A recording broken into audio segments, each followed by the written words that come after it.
আসসালামু আলাইকুম guys, welcome back to our mini blog. তো আজকে সকালে বেরিয়ে গেছি বীজ দেওয়ার জন্য। তো এখানে দেখতে পাচ্ছেন পেয়ারা বাগান এবং মালটা। তো মালটাগুলো ঝরে ঝরে পড়ে আছে। তো কত সুন্দর সুন্দর মালটা একবার দেখতে পাচ্ছেন এখানে। তো পেয়ারার বাগানে কিন্তু এখন সমস্যা দেখা দিচ্ছে। তো পেয়ারাগুলো দেখতে পাচ্ছেন এখানে কিন্তু পচে গেছে। তো এখানে দেখতে পাচ্ছেন আমাদের বাগানের মালিক। তো এই মালিকটা কিন্তু এখানে কিন্তু আমটা ফাটিয়ে দেখলো, তো সম্পূর্ণ কিন্তু পোকা। তো সেই পোকাগুলো দমন করার জন্য কিন্তু আমরা এই বীজগুলো দিব। তো এখানে দেখতে পাচ্ছেন একটা সাম, একটা জুবাস। তো এগুলো কিন্তু ভালো করে গুলে নিতে হবে পানির সাথে, যাতে সামটা ভালো করে মিশে যায়। তো অনেকটা দুধের রকম কিন্তু কালার আসবে, ওই জন্য কিন্তু এভাবে করে গুলে নিতে হবে। তারপর কিন্তু এই ফাইটারে কিন্তু আমাদের বীজটা দিতে হবে। তো এখানে দেখতে পাচ্ছেন বীজটা কিন্তু সুন্দর করে গুলে নিলাম।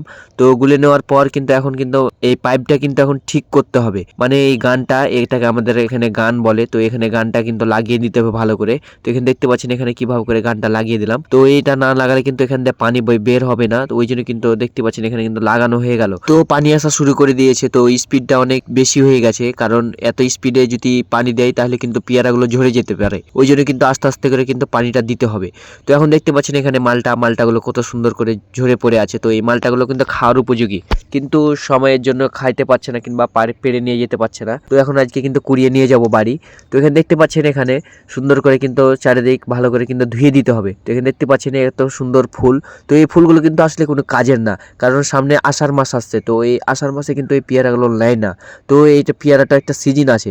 তো এখানে দেখতে পাচ্ছেন ওই বাগানটার পাশাপাশি কিন্তু পাঞ্জরে একটা কিন্তু বাগান আছে। তো এখানে দেখতে পাচ্ছেন এই গাছগুলো কিন্তু কাটিং বলে। তো এই কাটিং দেওয়ার পরে কিন্তু দেখতে পাচ্ছেন প্রতিটা ডোগায় ডোগায় কিন্তু ক্যাচা আসছে। তো এই ক্যাচা থেকে কিন্তু সামনেবার পেয়ারা আসতে শুরু করবে, তার জন্য কিন্তু এই কাটিংটা দিয়ে 2-3 মাস পরে। তো এখানে দেখতে পাচ্ছেন কত ছোট গাছে। তো এত ছোট গাছে কিন্তু এখানে দেখতে পাচ্ছেন পেয়ারার কত মুকুল। তো এখানে দেখতে পাচ্ছেন এই গাছগুলো কিন্তু বেনানা। তো এই গাছগুলো কিন্তু গতবার কিন্তু আমি এসেছিলাম বীজ দিতে। তো এখানে দেখতে পাচ্ছেন এভাবে করে কিন্তু বীজটা গাছে কিন্তু মুকুল ছিল। তো এখন দেখতে পাচ্ছেন মুকুলই কিন্তু নাই, কারণ সব আম হয়ে গেছে। তো এখানে দেখতে পাচ্ছেন এইগুলো আম। তো এই আমগুলো বেনানা, তো অনেক বড় লম্বা লম্বা হয়।